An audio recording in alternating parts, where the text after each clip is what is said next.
छोटे से शहर का छोटा सा मोहल्ला।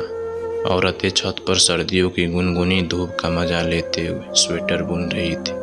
5 साल का अमित दौड़ता हुआ आया और माँ शिवानी से लिपट गया। माँ, मेरे पास इतने खिलौने हैं मगर कोई गुड़िया नहीं, मुझे गुड़िया चाहिए आज ही। उसकी जिद पर माँ को हंसी आ गई। ये तो लड़कियों का खिलौना है, तुम्हें क्यों चाहिए? मेरे सारे लड़के दोस्त कहीं न कहीं गए हुए हैं और लड़कियां कह रही है कि अपनी गुड़िया लाओ तो तुम्हें अपने साथ खिलाएंगे। अमित की मासूम जिद पर श्वेता आंटी को हंसी आ गई। उन्होंने कहा, मैं तुम्हें एक प्यारी सी गुड़िया दे सकती हूँ। ये गुड़िया ऐसी है जैसे किसी के पास नहीं होगी, बिल्कुल असली। श्वेता आंटी ने अपनी 6 महीने की नन्ही नैना उसकी गोद में पकड़ा दी। आज से ये तुम्हारी गुड़िया है। नैना तुरंत अपनी दोनों बाहें फैलाकर अमित की गोद में चढ़ गई और हाथ के इशारे से घूमने चलने के लिए कहने लगी।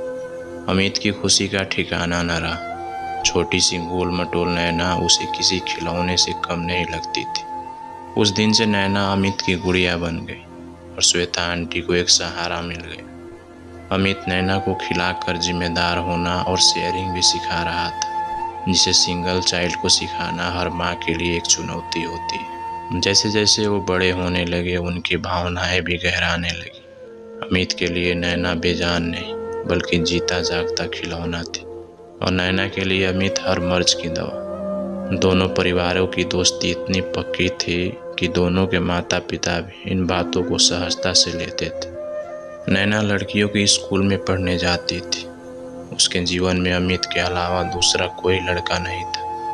अमित शहर के अकेले कोएड मिशनरी स्कूल में पढ़ता था, जहाँ की लड़कियाँ अपनी स्मार्टनेस और आधुनिकता के लिए मशहूर थी। उसकी और भी बहुत सी लड़कियाँ दोस्त थीं, जिनकी दोस्ती उसे बहुत पसंद थी। अमित के दोस्तों में लड़कियों की संख्या बढ़ने लगी। वो गाना बहुत अच्छा गाता था। एक्सट्रोवर्ट अमित सबको हंसाने, सबका दिल जीत लेने में माहिर था। जैसे जैसे उम्र बढ़ती गई, अपने हुनर, व्यवहार और पर्सनालिटी के कारण अमित लड़कियों का क्रश बन गया। अब लड़कियां भी उससे दोस्ती के लिए उत्सुक रहने लगी थी। तभी उसके जीवन में आई दीप्ति, उसी की तरह एक्सट्रोवर्ट, अच्छी सिंगर और हर चीज़ में उसकी प्रतियोगी। शुरू में तो पूरा स्कूल उनके झगड़ों से तंग हो गया, क्योंकि जहाँ प्रतियोगिता होगी वहाँ ताना तानी तो स्वाभाविक ही है। पर टीचर्स उन्हें हेल्दी कंपटीशन सिखाने में कामयाब रहे और जल्दी उनकी लड़ाइयाँ दोस्ती में बदल गई और दोस्ती रूमानी होने लगी। अब अमित 18 साल का था और नैना 13 साल की। वो भी लड़कों के प्रति आकर्षण महसूस करने लगी थी, लेकिन उसकी दुनिया में एक ही लड़का था और वो अमित था। तभी अमित को एक सोशल वर्क का प्रोजेक्ट मिला, जिसमें उसके साथ दीप्ति भी थी।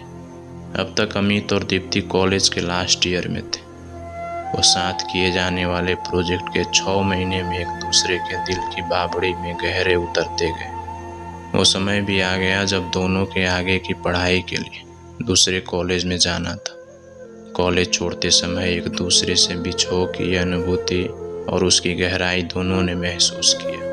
वो जान गए कि वो एक दूसरे से प्यार करने लगे हैं। 3 साल और बीत गए, दोनों का प्यार पकता गया। अब दोनों को 2 साल के लिए दूसरे शहरों में जाना था। दीप्ति अपने हॉस्टल चली गई।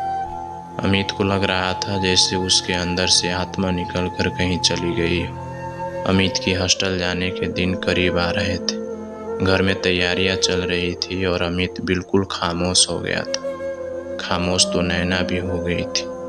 अमित उससे अपनी उदासी शेयर करता और नैना उसमें अपने विरह से उपजी उदासी ढूंढ लेती।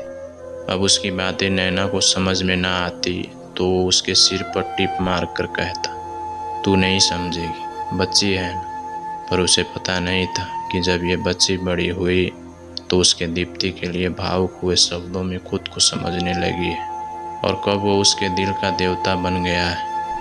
अब वो 21 का था और नैना 16 की। बच्ची नहीं थी वो।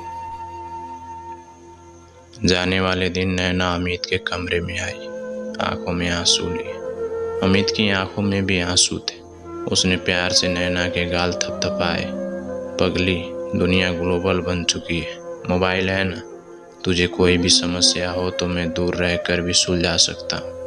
कहकर उसने नैना को गले लगाकर उसका माथा चूम लिया। नैना के लिए ये छुअन, ये चुंबन, ये आलिंगन उसकी जिंदगी की सबसे बड़ी धरोहर बन गया। उसने इसे अपने दिल की गहराइयों में सहेज लिया। अगले 3 साल सबके लिए जुदाई के थे, और कहते हैं जुदाई प्रेम को परखने की कसौटी है। इस कसौटी पर सबका प्रेम खरा उतरा, वो बढ़ता ही गया।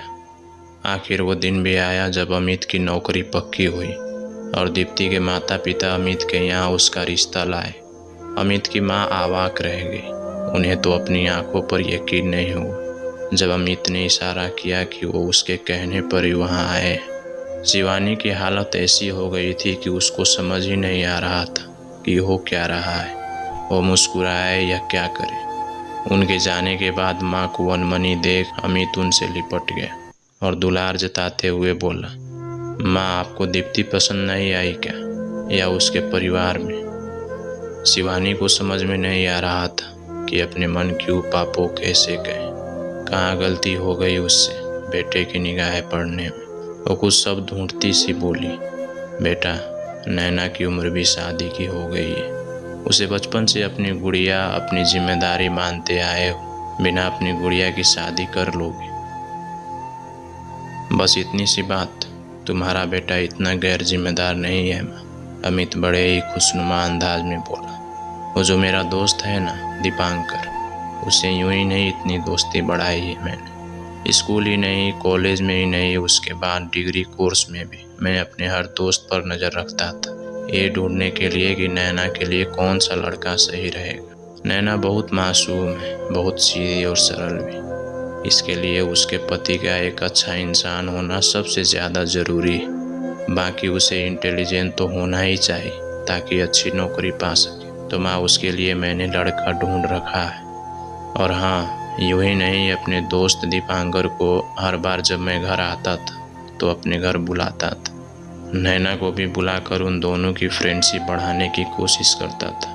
दीपांकर बहुत अच्छा लड़का है, तुम लोगों को और श्वेता आंटी को, अंकल को, सबको बहुत पसंद आएगा। और हाँ, नैना भी उससे बहुत घुल मिल गई है। मैं आज ही नैना से बात करूँगा। शिवानी क्या कहे अपने बेटे को, कैसे दोस्त होकर दोनों के प्रेम ने अलग अलग रंग लिया था। शिवानी के पास शब्द नहीं थे। कैसे बताती अपने बेटे को उसने नैना की आंखों में उसके लिए कितना गहरा प्यार देखा है। उसे तो यही नहीं समझ में आ रहा था कि कैसे वो नैना की इतनी फिक्र करते हुए, इतना अच्छा दोस्त होते हुए भी उसकी आंखों में अपने लिए प्यार पढ़ न पाया। नैना सब कुछ सुन चुकी थी। वो अपने कमरे में सिर झुकाए बैठी थी। अमित उसे दीपांकर के बारे में सब कुछ बताता रहा, समझाता रहा कि वो कितना अच्छा लड़का है। नैना ने सिर उठाकर भी नहीं देखा। आखिर अमित दोनों हाथों से उसका चेहरा पकड़कर उठाने ही वाला था कि माँ ने पीछे से पुकारा। अमित चला गया और नैना ने राहत की सांस ली। वो इतना फूट कर रो रही थी कि वो अमित के सामने नहीं पड़ना चाहती थी। उसका दिल चीख रहा था, उसका मन कर रहा था कि वो इतनी तेज से रोए कि उसकी रुलाए पूरी दुनिया सुन ले, मगर वो अपने आंसू अमित को नहीं दिखाना चाहती थी। नैना की किस्मत से अमित को जरूरी काम आ पड़ा। वो चला गया और नैना को खुद को संभालने का मौका मिल गया। श्वेता और शिवानी ने मिलकर नैना को संभाला, संवारा और किसी तरह दीपांकर से शादी के लिए राजी कर लिया। शादी की रस्में शुरू हुई और नैना ने माँ, आंटी, दादी, नानी और तमाम बड़ों की हिदायतों के अनुसार अपने मन के कोमल भाव को कहीं दबाना शुरू कर दिया। जैसे जैसे रस्म और रिवाज आगे बढ़ते गए, नैना अपने मन से अमित के प्रेम की यादों को भुलाने की मेहनत बढ़ाती गई। वो पूरी ईमानदारी से कोशिश करती कि शादी से पहले किसी तरह अमित को अपने दिल से निकाल सके, ताकि अपने पति के प्रति किसी प्रकार की आत्मग्लानि उसे महसूस न करनी पड़े। लेकिन ये सब इतना आसान नहीं था। वो अपने आप से रोज लड़ रही थी और रोज अपने आप से हार रही थी। शादी के बाद उसने पहली बार किसी की आंखों में अपने लिए रुमानी वाला प्रेम देखा। उसमें इतना माधुर्य था, इतना अपनापन था, इतना समर्पण और इतना प्यारा सा अधिकार था कि उसे अच्छा लगने लगा। दीपांकर ने उसे इतना प्यार दिया कि धीरे धीरे अमित के लिए दीवानगी कम होने लगी। अमित की गुड़िया वाकई बड़ी हो गई थी। वो ये जानती थी कि अब उसे दीपांकर के साथ ही जिंदगी बितानी है। दीपांकर के साथ वो अपने भविष्य को लेकर बहुत खुश और संतुष्ट है। दोस्तों, अगर ये वीडियो आपको अच्छी लगे तो please like, share and subscribe करना मत भूलिएगा। धन्यवाद।